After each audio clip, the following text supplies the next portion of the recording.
One of the assailants took control of the Toyota Land Cruiser and drove it to the main house. When Luck was instructed to get inside his house, the firearms were still pointed at his person. He too was tied with masking tape as to restrain him from moving. So he was bound, and the nightmare began. The attackers weren't just there to steal. They were there to inflict terror. The farm owner and 4 employees were assaulted, kidnapped, and held hostage. But the worst was yet to come. In the meantime, another 3 assailants simultaneously accosted the other employees with Yokani, Veni, Gilam, and Kangalani. From there, they came to where Luck and the first 3 assailants were and started to ransack the house.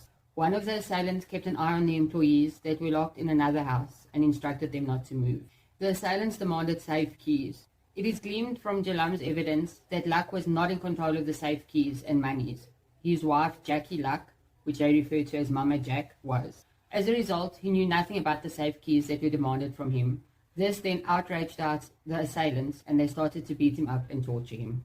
Because Luck could not tolerate the excruciating pain from the torture, he asked them to call Galam and give him a clue of where the safe keys were. Galam used Luck's phone, which was already taken from him.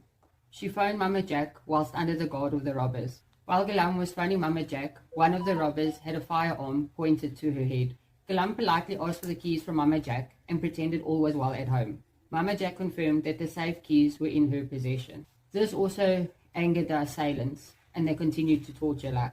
One of the assailants took Galam back to where the other employees were and locked the doors and burglar bars. One of the assailants, whilst beating Luck up, opened the hot water faucet inside the bathtub and instructed him to lie inside.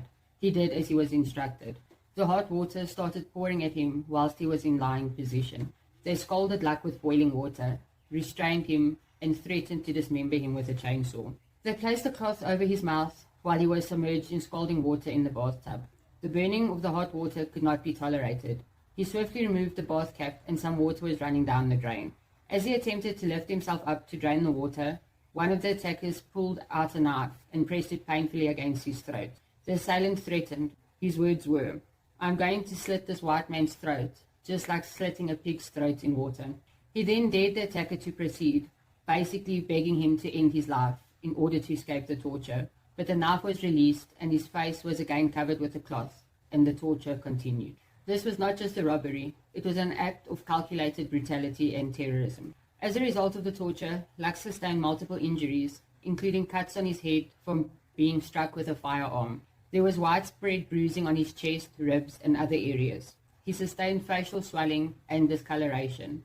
There were blisters on his buttocks emanating from being submerged in